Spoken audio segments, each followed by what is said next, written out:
Hello, I'm Mario Cordero, Chief Executive Officer of the Port of Long Beach, and I'd like to welcome you to another installment of Port Update. Today, my guest is Kat Janowicz, who wrote a comprehensive account of the historic campaign for zero-emission operations by the San Pedro Bay ports of Long Beach and Los Angeles. Her book is Chasing Zero, the story of how the busiest U.S. ports cut pollution, reshaped industries, influenced geopolitics on the ongoing quest for clean air. Born and raised in a port town in northwest Poland, Kat holds a master's degree in mechanical engineering and an MBA. Her work in business eventually led her to California, where she settled for good here in Long Beach, where she resides currently. In addition to being an author, Ms. Janowicz is a leading business environmental strategist and is president of her own firm, Ecotech. Ecotech offers services to public agencies and private firms that are looking to become more sustainable and resilient.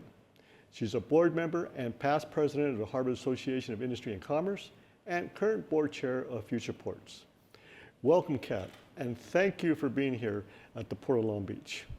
Thank you, Mario. It's a pleasure to be here, and I really appreciate the opportunity to share the story behind the book and the successes and the challenges described by many people that contributed to this effort. Some of them, sadly, are no longer with us, but their work will be continuing through these pages and the ongoing effort. Well, clearly, anybody who's been involved in this industry and wants to know the history of what the Port of Long Beach has done, along with our sister port, Los Angeles, has to read this book, Chasing Zero. It's a wonderful book. You did a great job in meticulously knowing the history, going back to some of these cutting edge policies that were initiated here at the San Pedro Bay ports. In fact, there's one sentence there or phrase that I love to kind of repeat when you indicate the environmental reformation that changed the world that these two ports did. And I don't think a lot of people really acknowledge that or understand that or are aware of it. But anyway, a must read for anybody in this industry, whether you're an environmentalist or whether you're a trade goods movement expert or interested in the largest port gateway in the United States. So let's go to the first question. Obviously, you could tell I enjoyed reading your book, but let me ask you, what has been the response to your book, given all that you've talked about, the subject matter? Any gut feeling that you have in terms of how the book has been received? I have several people that told me that they carry the book with them all the time because they treat this as a guide and refer to specific portions of the book all the time. However, you would greatly appreciate the effort and bring this book to the attention of so many other people. And we know how the algorithms work on Amazon and other outlets that it's important to review. So reviews are also the great support for the author. But I believe, and I want to emphasize this, I wrote this book not to promote myself, but really put these stories forward and to honor the work of the people that worked for decades on these issues and in these industries. And some of the stories were never told, never heard. Many of the facts and some snippets we can find in technical reports, even congressional reports, but the whole story was never been told, certainly not from the human perspective. So this has been a great effort, and it's, I think, important one. Well, it's funny, you mentioned people who carried a book and referred to it. And I will tell you that I was in China last week, in Shanghai, for the Green Shipping Corridor Symposium. And I referred to some of the information in your book in talking about the decarbonization quest. And as you may know, this is no longer just a San Pedro Bay port conversation. It's a global conversation. I was very impressed what I heard by our partners in China, how motivated they are to make sure that we work together and collaborate to decarbonize the Trans-Pacific Trade Corridor. It's going to take time. But anyway, let's get to question number 2. What inspired you to write this book?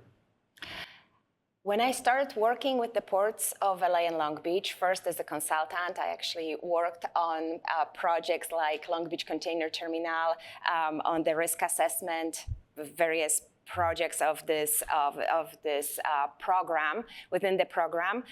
I realized that the ports refer to themselves as environmental stewards. And to me, at that time, I was under impression that the port's main mission is to move cargo. So why the environmental leadership? And I started asking questions. And it was very interesting to hear that many of the people that were either working at the ports, former or at the time current employees or staff or commissioners, they were giving me different responses. And I thought that this matter is so complex and it touches so many different aspects. So that's why I decided to take a closer look. And actually, one of the person that I reached out to was Doug Serino. I mentioned that first concept when he was still at the Port of Long Beach. And later I interviewed him for the book. Well, what was your greatest challenge in terms of when you addressed the issues of air quality, regulation, technology? And when I say your greatest challenge in terms of the research in these areas?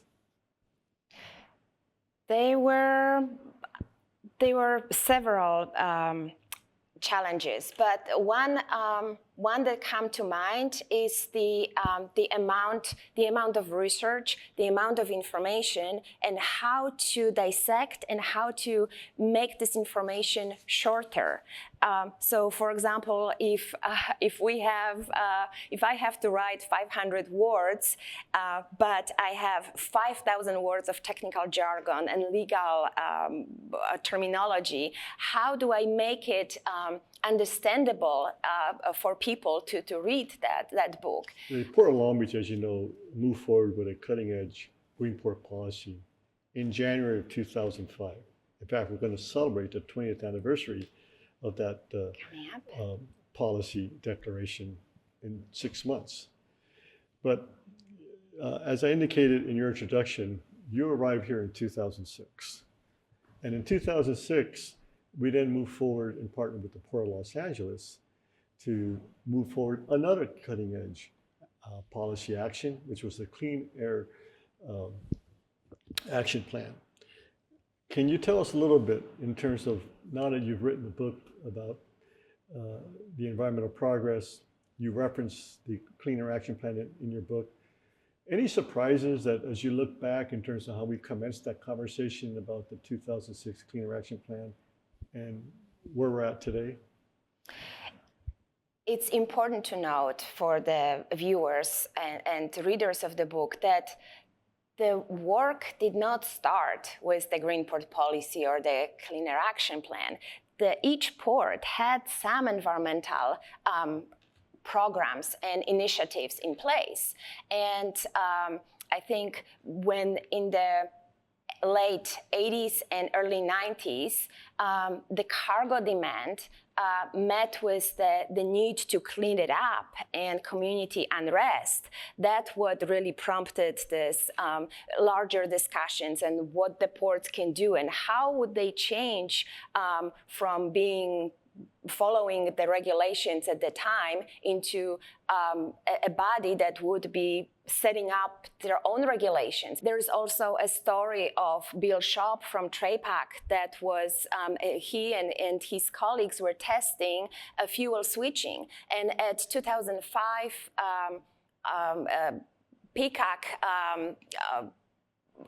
community meeting, the port community meeting, they were told that fuel switching was impossible, and yet a year earlier, Bill and his team was testing it. It was possible. They worked with CARB. They made it happen. It was long before regulation. So I think some of these surprises were how early some of these efforts started before even the plans were developed. I think some of this early work, some of these early conferences, clean air conferences, were the foundations because people were already starting to talk about it and think about it. But one of the greatest surprise was to look at the congressional records. Who knows? Who could imagine that 400 pages boring text with no picture, boring font, has so much colorful language and quotes? And so, for example, when I interviewed Geraldine, and I had to dissect her 1-hour interview into segments,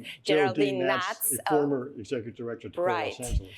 I had to this. So she appears in 9 chapters of the book. So that was challenging to do this. But some of the surprises came from her quotes that I actually got from the congressional records. For example, that the IMO is the really noble organization, but moves at the glacier pace. So it really gives the viewer, the reader, this sense, and actually they can picture some of the things. I really wanted to use the voice of the people that worked at that time. Well, let me follow up on that comment about moving at a glacier pace.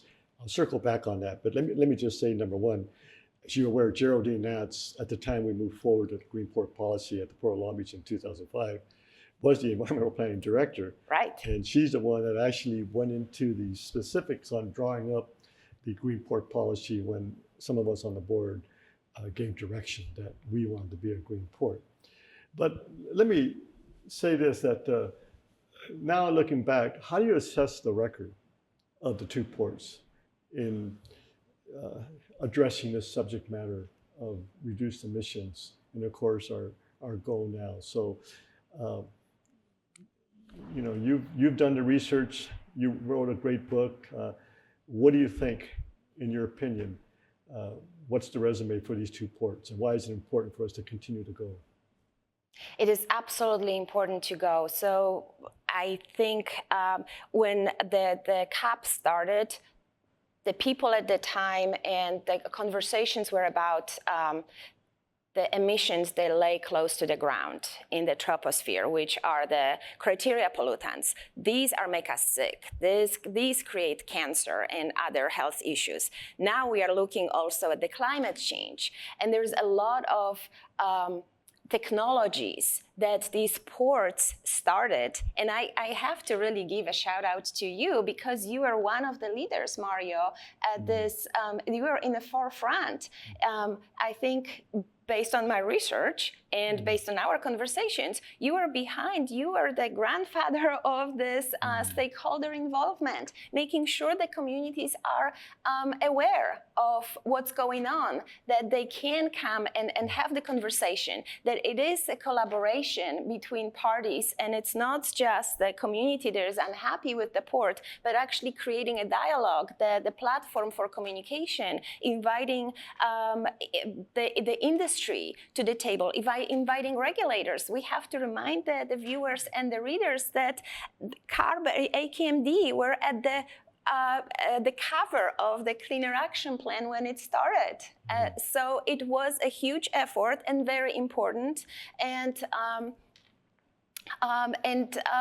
But it was based on some other ongoing efforts, and there is many reasons why we have to move forward. And I think one of the important things that the ports did was provide the funding very early on, recognizing the fact that we need the technology demonstration program. So the TAP, Technology Advancement Program, right now, I think the recent numbers show $400 million. This is incredible. Some of these technologies will never see the light of day because at the time it seemed reasonable and feasible, but they are not the technologies that we want to move forward with, even if the demonstration was successful. But there is a lot of other technology demonstrations that created the path forward for where we are today and looking at zero emissions. Well, clearly it's been a group effort. And in Right. fact, there's been a number of demonstration projects throughout the years that have not only advanced the technology, but eventually has made that technology commercially available. But let me say, you mentioned the cost of fuels. In your book, you have a great chapter discussing that very issue. And historically, if you go back to 2002, a year before I got appointed to the Harvard Commission, the debate commenced on bunker fuel versus low sulfur fuel. And that debate was for years. And Yes. the question was, is it too expensive and is it available? And there was a lot of pushback in the industry that it was too expensive and that low sulfur fuel was not available. And it was interesting to read your book to look at that the price for bunker fuel was about $200 a metric ton and $400 for low sulfur. But we finally crossed the goal line on that debate, and we did it. Today, we're having the same debate. You know, methanol now is on the market, same thing. It's a real expensive fuel, and we need to find out how can we make that availability. So these challenges continue, and there are many viewpoints in terms of how we green the industry, how we move to zero emission. And you mentioned the various viewpoints. What is your viewpoint, and what do you see the greatest challenge to be right now? I think California cannot be the only one that pushes, and California port certainly cannot be the only place where these significant improvements and advancements are happening. And going back, some of the technology testing, some of the approaches that happened for the terminal operators and for the ports to require the terminal operator to talk to their partners because nobody has a jurisdiction to slow vessel down, to switch fuels, to do so many other things. This was something that is unheard of, but they did. And in some case, it was actually a perfect business case for them. Not always. And some of these voluntary measures became regulations because at the time, regular decision makers didn't have the understanding of how things operate. I would debate that they still don't really have a full understanding when they are making these decisions, and that's why it's so important to educate them.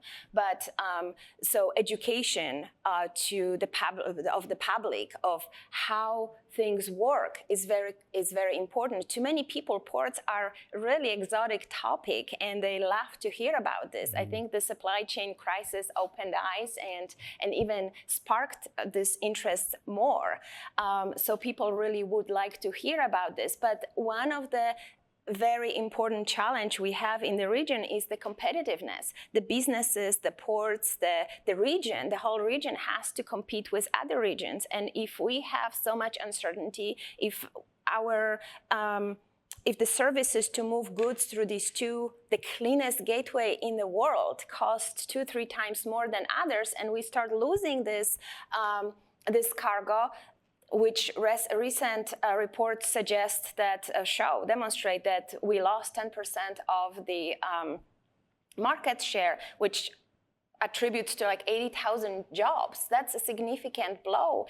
And at the same time, we don't have the money that could otherwise be coming to us for the future improvements in infrastructure. You know, one of the challenges is it's not so much emission, it is emission generated because we, in addition to ports, we have airports, we have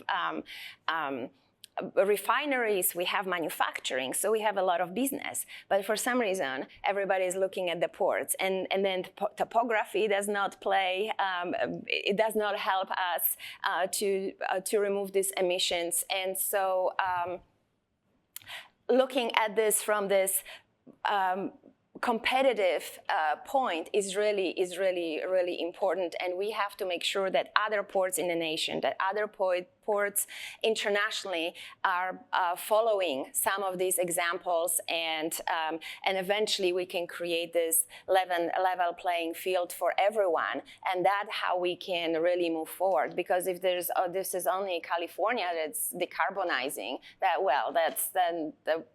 don't know if we can reach the goals. Well, talking about moving cargo, in chapter 9 of your book, you give a great historical chronology on the role of rail, specifically the Class 1 railroads. As you know, the Port of Long Beach has done a multi-million-dollar investment in on-dock rail. We will be having a groundbreaking this summer of our endeavor, the Pier B Rail Enhancement Facility, to be the largest inter-harbor rail facility in the United States. Tell us a little bit more in terms of why you felt important to talk about on-dock rail. And the second part of that question is, what's your advice to the Class 1 railroads today? That's a very big question, a lot of big facets. Answer now. Well, the railroads are important. Moving cargo via rail is efficient. It saves fuel, is more, emits less emission. So obviously it's very important. For some reason, many reasons, we don't have a few projects that the region was counting on for this effort. The rail yards. BNSF never built one of the Class 1 railroads, never built their SCIG project. It lasted 20 years and eventually they didn't. ICTF, which is operated by UP, was never modernized, partially due to environmental review process and community protests. So if we are looking at having a facility that is maybe not perfect, but would be modernized versus, oh, we are really afraid to do anything because if we start the process, then we have to possibly jeopardize our operations, then obviously the businesses will choose not do nothing. Is it really good for the community then? And so the railroads are very important, but they are also isolated and they are protected by preemptive laws, the interstate commerce, and not just in California, but around the nation. Every time that the local community or the state try to impose some rules and regulations on the railroads, they lost. So I think given that and engaging in the battles that will be, they're most likely fail, I think it's so important to engage in discussions, follow some of the MOUs that happened in the 98 and 2005, because they proved to be successful. Collaboration is really more effective than regulation. And but on an advice for the railroads, I think it's important that they will go to the public, that they will provide some education, more than just the videos that I studied for some basic moves of, which was very incredible for the research, but it's important to engage the public, to be more transparent, maybe not to the point like the public agencies, like the ports, but certainly explain to them what it means and how we can move the goods. So moving goods is one thing, being greener is another thing, and being safer is yet another. So I know that there is a lot to work with, but I think everybody would benefit if there would be a little bit more openness from the rail side. Well, the good news with regard to rail movement is following our announcement of, the Pier B Rail Enhancement Facility. A couple years later, BNSF announced, actually last year, a year and a half ago, their big project, the Barstow International Gateway Project, which is estimated to have 4,300 acres. It will be the largest intermodal facility in the country. And of course, when you pair that up with Pier B Rail Enhancement Facility, which is will be the largest inter-harbor rail facility, I think it's great news for the West Coast and San Pedro Bay complex, and moving containers with velocity, and as you referenced, with a reduced environmental footprint. And last, I'll say, the railroads are working on their own zero emission plans. I know BNSF has some in demonstration, EV locomotives. That's the future. Currently in the harbor, as you're aware, PHL already has here in a demonstration mode, the zero emission locomotives. So good things are coming with the rail. Yeah, and they invest a lot of money in their technology, which is really great. That's why I think collaboration works better. So are you surprised by the lack of acknowledgement by some media outlets regarding the progress of the Port of Long Beach on the emission reduction agenda that we've had here since the 2005 Green Port policy? And if so, why do you think? I am surprised, and I try to analyze this, and I try to understand it. I get that there was animosity towards the ports, that some people still feel that they've been lied to. But we cannot forget the tremendous that's been made and emission reduction that's been achieved. I think another problem I see is with the ports opening and being so transparent. It was kind of double-edged sword. When the ports are one of the few that gave the public the platform to voice their opinion and to share and criticize and have the people to listen, while nobody else has it. The ports are not the only pollution source in the area, and it really bothers me that we have to live and breathe the dirty air. And I experience this every day from the nearby refinery and or nearby oil facility, and really, we really have to do something. But it's important to direct the anger and resentment and the critique towards the responsible parties, not those that actually listen to you. So or listen to them, and with the communities not recognizing the tremendous efforts and success and emission reduction efforts, it's one thing. But the media outlets, I would think they would be a little bit more educated, that would listen. And I know that the ports came to them with all the facts, but there's still these opinion items being issued almost every week, and it's a misinformation for the public. This is not going to do anybody any good. But if we would instead focus on what worked and what are the success stories, can we use them for other industries in the area? Can we multiply them and mimic them and use what's appropriate in overseas? Because when we are talking about climate change, these are global emissions. This is not localized problem. So I think it's important to emphasize all the collaborative work and addressing all the sources. The ports address all the sources from their operations and their partners, but they have limited jurisdiction.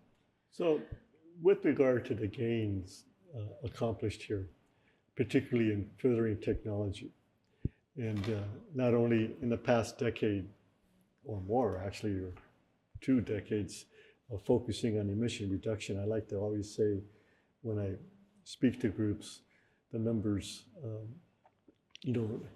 97, 63, and 93, which is the reduction of emissions from soot, NOx, and SOx.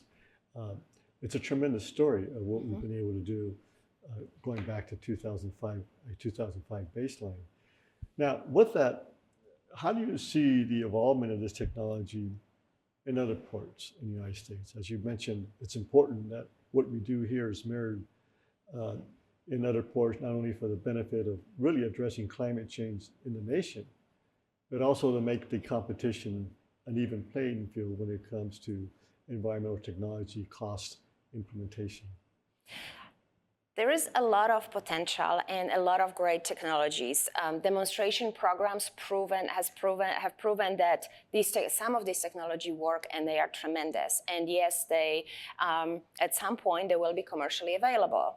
And technology is a one aspect and has a steep price tag, but another is infrastructure. We have to make sure that we will be able to power or fuel this equipment and these vehicles, zero emission vehicles, whether it's battery electric or fuel cell trucks and equipment. And that readability is not there yet. I think many of the ports around the country are looking at that so-called crazy California. It's like, what do you have next, and how we can benefit from you testing all these ideas and have this uncertainty and really disruptive regulatory framework. But there is a lot of good things that are coming from California, and a lot of tested technologies. And sometimes these projects are just amazing, how you can use a combination of all technology and new innovation and create something completely new and really needed right now and today. But another thing is that we need to have the skilled workforce, and the workforce is not just to operate that equipment, but also to work on other aspects of the supply chain, and that includes digitalization. A lot of these achievements, a lot of these advancements could be applied by other ports, by other nations, and hopefully it will. So I know that everybody's looking at California, how this works, where it works, and so I think most other ports have this luxury of picking and choosing what works for me, rather than implementing everything at once like the ports of LA and Long Beach did. Well, listen, on that note, these two ports, we have a goal of zero emission, 2030 for cargo handling equipment, 2035 zero emission trucks. Your thoughts on the goal? There's a lot of challenges. The wait for the truck, the wait time is about 18 months. Another 2 years is to develop infrastructure. And the infrastructure may not be even available because there's not available power. Some horror stories I'm hearing is, for example, one business had to evict a tenant for 40 years to be able to get the power allocated to the warehouse for the 3 chargers that they need for their upcoming electric trucks. This is what we are hearing from the developers right now, that right now one of the main questions, how much power do you have? This is an issue. The issue is also, it's not so much only the utility problem. We need to have the power generated. We need to have enough capacity. But in addition, we need to have substations. Nobody wants to live near the substation. So there's a lot of community unhappiness and not in my backyard situation. But another challenge I want to point out is that the goals, the really bold goals that we have, are for heavy duty equipment. This is not equipment like the regular cars that will be mass produced. This equipment is specialized, and to make sure that it performs, that we will be able to do the work. It requires more time, and yet it has shorter schedules. I think researchers at the universities are looking at the replacement, and replacing the diesel truck with electric truck will not be 1-to-1, but actually 1 diesel truck and 1.5 electric truck. So there's a lot of challenges, and I'm hopeful that we can get there, but it would require regulators and decision makers working together rather than sending the roadblocks. Well, listen, no one said it was going to be easy, but at least for the Port of Long Beach, Nothing we've done has ever been easy. And I remember when we declared the Green Port policy in 2005, there was a lot of naysayers, and that wasn't easy. And today, here we are talking not about just reducing emissions, zero emission, and the chase to zero. So with that, Kat, let me ask you, where could people get your book? And are you going to write a chapter 2 or a part 2 of this book at some point? Glad you asked. The book is available on Amazon, Barnes & Noble, local bookstores, all the major networks. And I'm actually looking at the sequel to the book, possibly around 2037, 38, after some of the deadlines. Have we met or not? So it will. I'm already starting documenting some of the efforts and speaking about this book. I attend conferences and I serve on boards and coalitions, and I had the pleasure serving with you on the task force during the pandemic. But I'm also, and this is exciting, working on an effort to create a documentary to reach a broader audience, because the industries right now, and when you look at the trade industries, they have the same audience. We talk to each other, but we really need to reach a different audience, and we need to tell the great stories and inspire people, especially young people. The jobs are not only in moving cargo, but there is so many other opportunities in every, right now it's even hard to imagine possibilities. So opportunities are countless. Well, on that note, we'll talk further one day on workforce development. So with that, Kat, thank you so much. And folks, I highly recommend you read this book. Anybody who has an interest in ports, and more specifically, interest in what the great job the ports have done here in the San Pedro Bay ports in moving the needle with regard to environmental sustainable development, and of course, our quest to zero, and as the book's entitled, Chasing Zero. So thank you very much for joining us on another edition of Port Update.